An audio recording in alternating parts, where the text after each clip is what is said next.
नमस्कार दोस्तों। आज विश्व योग दिवस की आप सभी को हार्दिक शुभकामनाएं। योग से मैं जुड़ा हुआ हूँ 1988 से। 1988 से मैं योग का अभ्यास कर रहा हूँ। उस समय दूरदर्शन पर आते थे मिस्टर BKS अयंगार।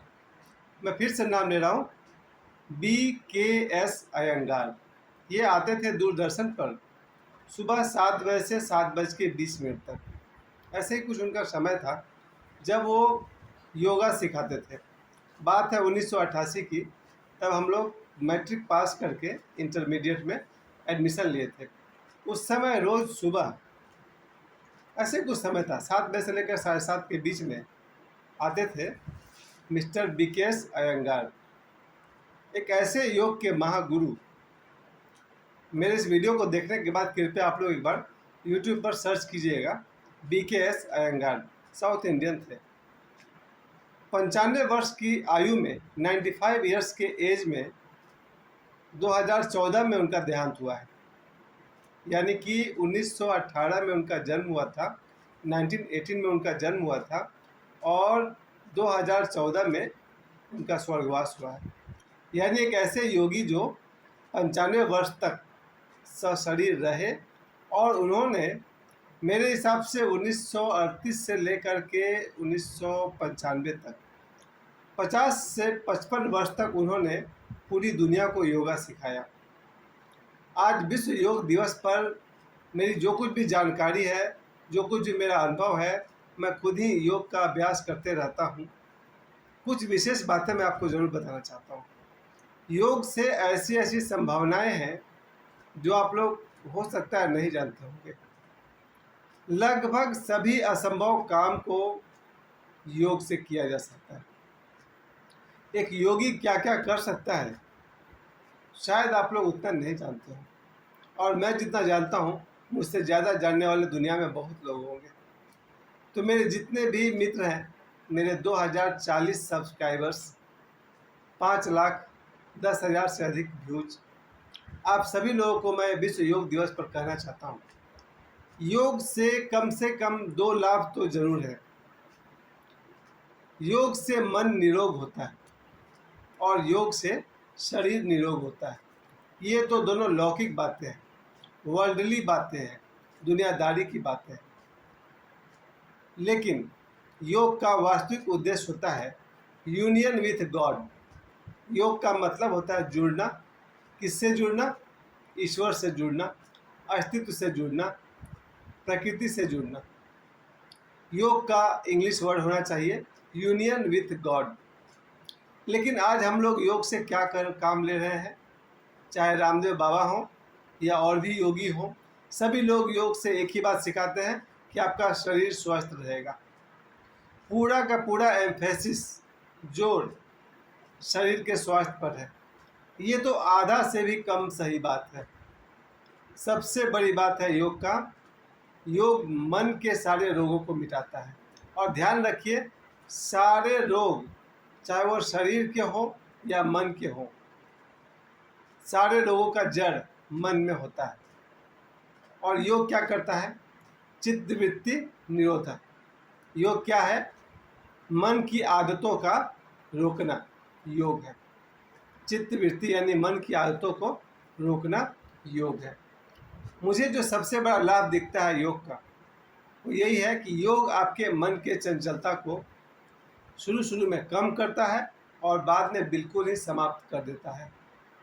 मुझे लगता है एक परफेक्ट योगी जो होंगे, जो एक सचमुच का ईमानदार योगी होंगे, उनका मन शून्य हो जाता है। और रामदेव बाबा को ही देखिए, आप लोग ध्यान देंगे, कम से कम उनका मन बहुत सारे विषयों में ठीक ठाक है। तो आज के वीडियो में मैं आप सभी को कहना चाहता हूँ कि योग आपके मन के चंचलता को कम करता है। क्योंकि मन के जो 5 गुण अगर मान लिए जाए, काम, क्रोध, लोभ, अहंकार, ईर्ष्या, ये जो 5 रोग हैं हमारे जीवन में, सारे दुखों का जड़ इन 5 का विकृत हो जाना है। और योग अगर ठीक से किया जाए तो योग से हमारा काम विकृत नहीं होता है। काम बहुत सुंदर चीज़ है, बहुत सुंदर, लेकिन अगर वो विकृत हो जाए तो खुद तो कुरूप होता ही है, आदमी को भी कुरूप कहता है। आप सभी काम का अर्थ समझते होंगे, आशा करता हूँ। काम प्रकृति का बहुत सुंदर देन है, लेकिन काम अगर कुरूप हो जाए, विकृत हो जाए, तो आदमी बीमार हो जाता है। दूसरा है क्रोध। जीवन में क्रोध अति आवश्यक है। अगर आप में क्रोध हो ही नहीं, आपके दिमाग के कुछ नसों को काट दिए जाए, आपके दिमाग के कुछ हार्मोन्स का प्रवाह को रोक दिया जाए, तो आप क्रोध नहीं कर सकेंगे। ज़रा सोचिए, एक आदमी जीवन भर क्रोध नहीं कर सकता है, कितनी बेकार बात है। वो आदमी पर हम लोग को दया आएगी। उस आदमी को फिर जूते मारो, लात मारिए, थूक दीजिए, गाली दीजिए, वो क्रोध कर ही नहीं सकता। जो व्यक्ति क्रोध कर ही नहीं सकता, वो भला कोई आदमी है?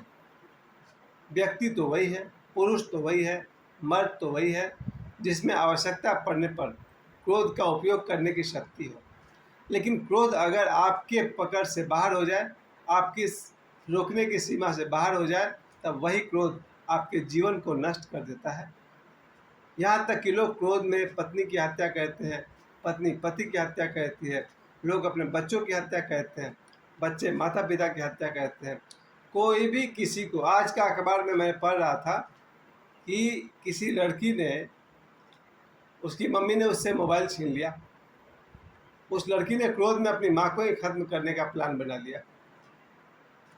प्यारे दोस्तों, क्रोध जब आ जाए तो छोटे छोटे बच्चे अपने भाई बहनों की हत्या करते हैं क्रोध में। जब आप प्रॉपर बढ़िया से उचित गुरु के मार्गदर्शन में योग सीखेंगे, तो आपका क्रोध आपके नियंत्रण में होगा। मैं फिर कहता हूँ, काम सुंदर है, क्रोध भी सुंदर है, उपयोगी है, परंतु उसका नियंत्रण आपके हाथ में होना चाहिए। योग जो होता है वो आपको कंट्रोलर बनाता है। आप अपने काम के नियंता होते हैं, आप अपने क्रोध के नियंता होते हैं। काम, क्रोध, लोभ जो होता है, उसे तो प्रशंसा नहीं कर सकता हूँ, लेकिन मन का जो ये विकार है लोभ, अगर आप बढ़िया योगी हैं, परफेक्ट योगी हैं, तो आप अपने लोभ के साक्षी हो सकते हैं, नियंता हो सकते हैं। वरना लोभ, जहाँ कहीं भी हम लोभ करेंगे, वो रिश्ता खत्म हो जाएगा। अगर किसी मित्र को पता चल जाए कि मैं उसके पास लोभवश आता हूँ, वो दोस्ती कैसी रहेगी? काम, क्रोध, लोभ, अहंकार। अहंकार जीवन में सारे दुखों का जड़ वही है। जब हम योग करते हैं, तो योग से हमें एक बात सीखने को मिलता है कि हम तो कुछ है ही नहीं, प्रभु ही सब कुछ है। और जिस व्यक्ति को समझ में आ जाए कि हमारा जन्म भी ईश्वर की कृपा से होता है, हमारी मृत्यु भी ईश्वर की कृपा से होती है, हमारे जीवन के सारे काम ईश्वर से ही पूरे होते हैं, उस व्यक्ति में अहंकार नहीं रह जाता है। वो अपना सारा काम, सारी जिम्मेवारी ईश्वर पर छोड़ देता है। और जो व्यक्ति अपनी सारी इच्छाओं को ईश्वर की इच्छा समझता हो, वो अहंकारी नहीं हो सकता है।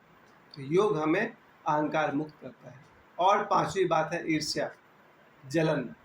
ईर्ष्या एक बहुत ही, समझिए कि कोई सुंदर चीज़ तो नहीं है। किसी के पास कोई अच्छी सी कार है, हमारे पास नहीं है। हम अगर ईर्ष्या से भर जाते हैं तो ये सिर्फ दुख पैदा करता है। प्यारे मित्रों, ये मन के पांचों विकार योग से दूर होते हैं। योग कैसे करें, कहाँ करें, इसके विषय में तो मैं एक ही राय दे सकता हूँ, किसी गुरु के मार्गदर्शन में ही करें। हम लोगों ने जो 1988 में योग सीखना शुरू किया, लेट विकेश अयंगार जी से, उसके बाद हमारे जीवन में 1992 में देवराहा बाबा की किताब आ गई, देवराहा बाबा की जो किताब है, उसमें उन्होंने पतंजलि के योग के विषय में मुझे कुछ बताया। तो मैं जो मूलबंध योग करता हूँ, वो देवराहा बाबा की देन है। इसके अलावा और भी विपश्यना जो चाहता है, अनापानसती योग है, ये सभी। कपालभाति के लिए मैं रामदेव बाबा का बहुत आभारी हूँ, जिनसे मैं प्रभावित होकर के कपालभाति मैंने करना शुरू किया। लेकिन भस्त्रिका मैंने ओशो से सीखा है। डायनेमिक मेडिटेशन जब हम लोग करते हैं ओशो का, उसमें जो दूसरा स्टेज है उसमें वो शुभ भस्त्रिका करवाते हैं, जिसमें हम लोग श्वास को बहुत तेज़ी से छोड़ते हैं। प्यारे मित्रों, मैं आज भी कर सकता हूँ। मैं आपको 5 योग का ही नाम बताता हूँ, जो आज मैंने स्कूल में करवाए थे, SCB हाई स्कूल लोकोविहार पाथरडी में।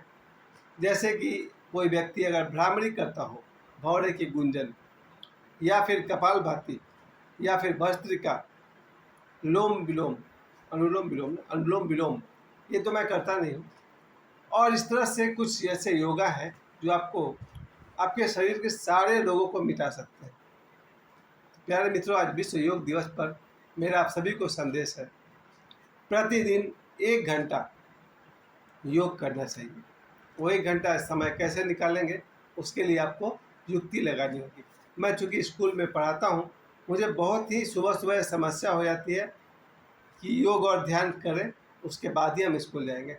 जिसके कारण बाकी सभी लोग तो बस सुबह सोकर उठे, कुछ रूटीन पूरा किए, स्कूल पहुँच जाते हैं। लेकिन मुझे अपने सारे रूटीन को पूरा करते हुए 1 घंटा योग और ध्यान करना होता है, और उसके कारण मुझे जीवनचर्या में समस्या तो आती है। लेकिन मैं कहना चाहता हूँ, भगवान बुद्ध ने कहा है, अगर तुम्हारे ध्यान के मार्ग में मैं भी आ जाऊँ तो मुझे भी मेरी गर्दन काट देना। प्यारे मित्रों, अगर आपके योग के मार्ग में कोई भी आ जाए, चाहे आपकी नौकरी, चाहे आपके माता पिता, चाहे आपके बच्चे, आपको कोई न कोई युक्ति निकालनी चाहिए, और हर हाल में आपको 1 घंटा योगा करना चाहिए। योगा नहीं छोड़नी चाहिए। आज नहीं तो कल आपको समझ में आ जाएगा, कोई अपना नहीं होता है, अपना शरीर भी अपना नहीं होता है। आज से शायद 1 सप्ताह पहले, और जीवन में कई बार मैंने महसूस किया कि आपका अपना शरीर भी अपना नहीं होता है। हाल में मेरी पेट खराब हो गई थी ना 1 सप्ताह पहले, और मुझे शाम को शौच के लिए जाना था। मैं अपने गले का रुद्राक्ष तक नहीं उतार पाया, शरीर ने मुझे इतना मौका भी नहीं दिया। मेरे गले का रुद्राक्ष मेरे गले में रह गया, मेरे ताबीज़ गले में रह गई, और मैं सीधे बाथरूम में भागा। और वहाँ जब मैं बाथरूम में बैठा था, मुझे अफसोस हो रहा था कि रुद्राक्ष तो कम से कम उतारना था। प्यारे दोस्तों, आपका अपना शरीर भी अपना नहीं होता है। आप किस किस को अपना समझ कर बैठे हैं। एक दिन आएगा जब आप समझेंगे, माता पिता, पत्नी, पुत्र, मित्र, रिश्तेदार, संबंधी, कोई भी अपना नहीं होता है। पर इसका मतलब ये नहीं कि उनसे आप घृणा करेंगे या व्यवहार तोड़ देंगे। मैं आत्यंतिक अर्थ कहना चाहता हूँ, आपके कोई भी रिलेशन आपका अपना नहीं है, आपका अपना शरीर भी अपना नहीं है, आपका अपना मन भी अपना नहीं है। इसलिए योगा मत छोड़िएगा। सभी लोग 1 घंटा योग करेंगे ताकि आप अपने आत्मा से जुड़ सकें, और फिर आप देखेंगे ये दुनिया बहुत सुंदर है। आपके सारे रिश्तेदार, सारे मित्र, सारे शत्रु भी अपने हैं, अपने न होकर भी अपने हैं, अपने होकर के भी अपने नहीं हैं। आज विश्व योग दिवस पर मेरी आप सभी को बहुत सारी शुभकामनाएं, और ये संदेश है कि योगी दीर्घायु होता ही है। आज मैं आपको 2, 4, 5 योगियों के नाम बताता हूँ। जैसे विकेश अयंगार की बात हमने की, दिन में मैं उनका वीडियो देख रहा था। 95 वर्ष तक वो इस धरती पर रहे। योगी राज देवराहा बाबा, आप सभी जानते हैं, 250 वर्षों से अधिक वो इस धरती पर रहे। इसके अलावा महाअवतार बाबा जी के विषय में कहा जाता है, क्रिया योग को उन्होंने स्थापना किया, लोगों को सिखाया। उनकी उम्र 1800 वर्ष से अधिक बताई जाती है। भगवान श्री कृष्ण से बड़ा कोई योगी तो हो ही नहीं सकता है। अगर मुझसे कोई कहे तो आप सभी जानते हैं योगी राज नाम भगवान कृष्ण को दिया गया। और आप गीता के कई अध्याय में आप देखेंगे, जब भगवान कृष्ण योग को समझाते हैं कि रीढ़ को सीधी करके अपने आती जाती श्वास को देखना। जब भगवान कृष्ण योग सिखाते हैं तो मुझे लगता है योग का गुरु, अगर कोई परम गुरु हैं तो योगी राज भगवान श्री कृष्ण। उनकी आयु भी कही जाती है 112 वर्ष से या 120 वर्ष थी जब उन्होंने इस धरती को छोड़ा। प्यारे मित्रों, मैं आज योग दिवस पर एक बात की गारंटी देता हूँ, योग करने से आपका शरीर स्वस्थ रहेगा। अगर आप अपने आप को बीमार न कर लें तो, क्योंकि आदमी अपनी बुरी आदत से परेशान है। आप योगा भी कर लें और बाहर जाकर गुटखा, पान, सिगरेट, शराब भी ले लें, या गलत रूटीन में जिए, रात को देर रात तक मोबाइल चलाएं और सुबह फिर योगा कर लें, तो ये कोई बात नहीं हुई। मेरा आज योग दिवस पर आप सभी को यही संदेश है, अगर आप 1 घंटा योग करेंगे आपका शरीर स्वस्थ रहेगा ही। आपकी आयु आपकी इच्छा अनुसार 100 वर्ष के आसपास रहेगी ही, इसकी ज़रूरत है। हर आदमी चाहता है कि मैं 100 वर्ष तक रहूं, ताकि अपना बेटा पोता और संसार का बढ़िया से भोग करके इस संसार को बाय कर सकें। तो ये 2 गारंटी तो मैं लेता हूँ कि अगर आप प्रतिदिन 1 घंटा योग करेंगे, आपका मन निरोग हो जाएगा, आपका तन निरोग रहेगा, और तीसरी बात, योग के माध्यम से आप अपनी आत्मा के साथ एक हो पाएंगे, और पूरी संभावना है कि आप भी संबोधि को प्राप्त करेंगे, मोक्ष को प्राप्त करेंगे। इसी आशा के साथ मैं अपने सभी मित्रों को एक बार फिर से विश्व योग दिवस की शुभकामनाएं देता हूँ। मुझे समय देने के लिए बहुत बहुत धन्यवाद।